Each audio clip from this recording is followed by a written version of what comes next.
In 2026, many people are hearing more about hantavirus, but the danger is not always where they expect it. It is not only in forests, farms, or abandoned places. Sometimes the risk can begin inside a garage, a basement, a shed, a storage room, or a cabin that has been closed for months. And the most dangerous moment can happen when someone thinks they are simply cleaning. Imagine this. You open an old garage after winter. You see a few rodent droppings near the wall, maybe some shredded paper, maybe a strange smell, maybe a small nest behind boxes. Your first reaction is normal. You want to clean it quickly. So you grab a broom, a vacuum cleaner, or a dry cloth, and you start removing the mess. But this simple cleaning mistake can put you in danger. The mistake is cleaning rodent droppings dry. Sweeping, vacuuming, or brushing dry contaminated material can stir tiny particles into the air.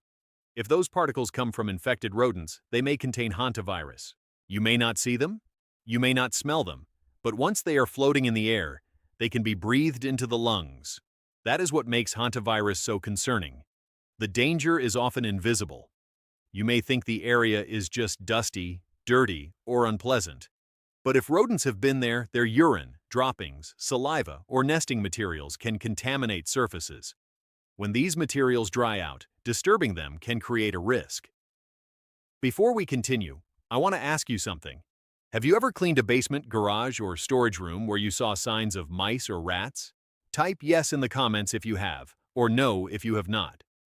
Many people have done this without realizing there is a safer way. Hantavirus is mainly linked to infected rodents. In many cases, people are exposed when they breathe in contaminated dust after rodent waste has been disturbed. This can happen during spring cleaning, after moving boxes, after opening a cabin, after cleaning a shed, or after entering a place where rodents have nested. The problem is that most people treat rodent droppings like ordinary dirt. They think the faster they remove them, the safer the area becomes. But speed is not the most important thing.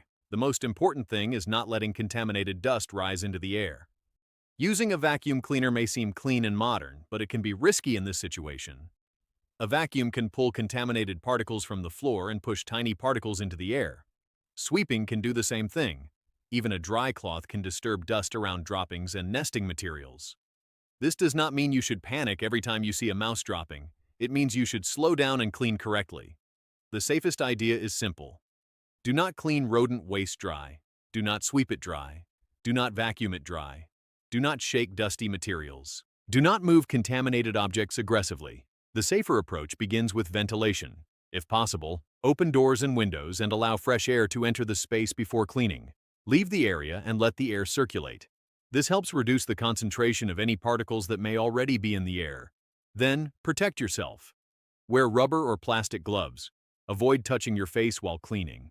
If the area is heavily contaminated, closed, dusty, or poorly ventilated, professional help may be needed, especially for large infestations.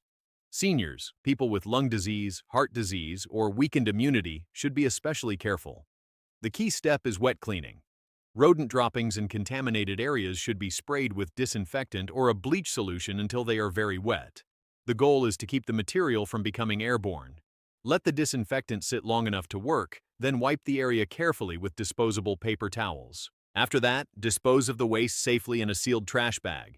After removing the visible contamination, the area should be cleaned again. Surfaces, floors, shelves, and nearby objects may also need disinfection.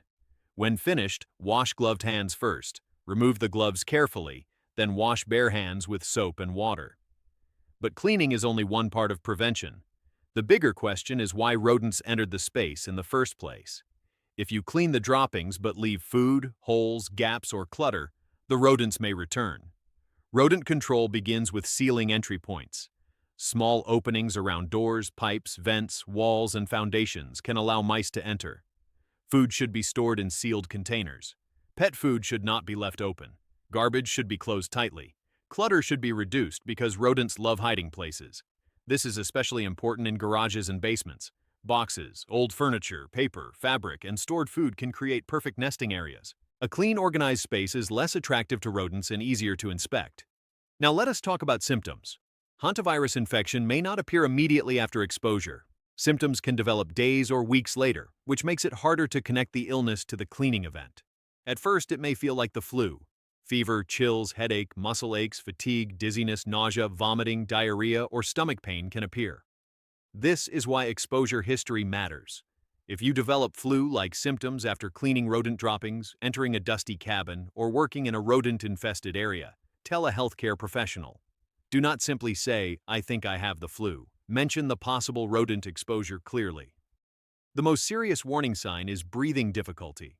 If someone starts having shortness of breath, chest tightness, severe weakness, or worsening symptoms after possible exposure, medical help should not be delayed.